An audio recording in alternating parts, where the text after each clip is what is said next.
যতটা দুঃখ আমি পেতাম বা যতটা আহত আমি হতাম, আমিও ঠিক ততটাই দুঃখিত এবং আহত অফকোর্স। সাবিলা নূরকে চরম অপমান করল ঋদ্ধিকা পাল, যা শুনলে আপনি অবাক হতে বাধ্য হবেন। সাবিলা নূরকে অপমান করেছে ঋদ্ধিকা পাল, কিন্তু কোথায়, কিভাবে, কোন ভিডিওতে এই কথাগুলো বলেছে, সেই তথ্যগুলো কই? কিছু কিছু বানোয়াট ক্লিপ দিয়ে কি বোঝাইতেছে সেই মহিলা?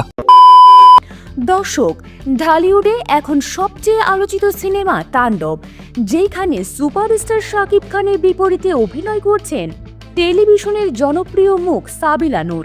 এই সিনেমা নিয়ে দর্শকদের প্রত্যাশা আকাশ ছোঁয়া হলেও সম্প্রতি কলকাতার জনপ্রিয় অভিনেত্রী ঋদ্ধিকা পাল একটি মন্তব্য করে রীতিমতো ঝড় তুলেছেন সোশ্যাল মিডিয়ায়।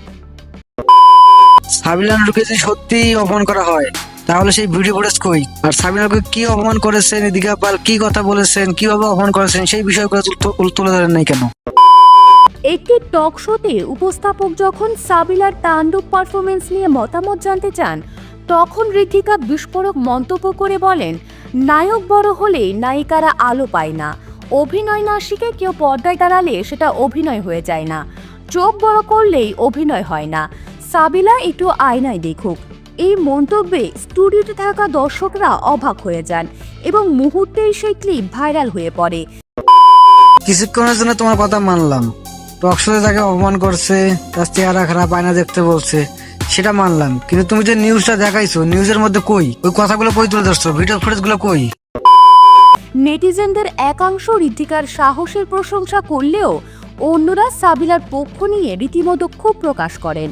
সাবিলা নূর যদিও সরাসরি কোনো জবাব দেননি, তবে তার ঘনিষ্ঠ একটি সূত্রে জানিয়েছেন, সাবিলা অপমানিত হলেও তিনি পরিণত শিল্পী হিসাবে এই ধরনের কথাকে গুরুত্ব দিচ্ছেন না। তিনি অপমানিত হয়েছেন আর তোমাকে এসে বলেছেন যে আমি এইগুলোতে কোনো কান দেই না, আমার এগুলো কিছু আসে যায় না, নাকি তোমার কথা ভাইসা পাও? তুমি ভুয়া নিউজ দাও। এদিকে শাকিব খানও এই বিষয়ে মুখ না খুললেও তার ঘনিষ্ঠ মহল থেকে জানা গেছে তিনি দুজনকেই তাণ্ডবের প্রমোশনে একসঙ্গে দেখতে চান না।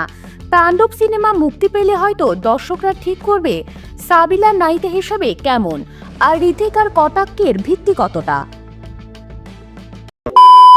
যত সব ভুয়া নিউজ দাও, তুমি কোনো বাল জানো না, আর ভুয়া নিউজের একেবারে ভান্ডার নিয়ে বসো তুমি। তো গাইজ, আজকের ভিডিওটা এই পর্যন্ত। যদি ভিডিওটি ভালো লেগে থাকে অবশ্যই like, comment, share and subscribe করবেন, আর পাশে থাকা বেল আইকনটি বাজিয়ে দিবেন আমাদের নতুন নতুন ভিডিও পাওয়ার জন্য। ধন্যবাদ।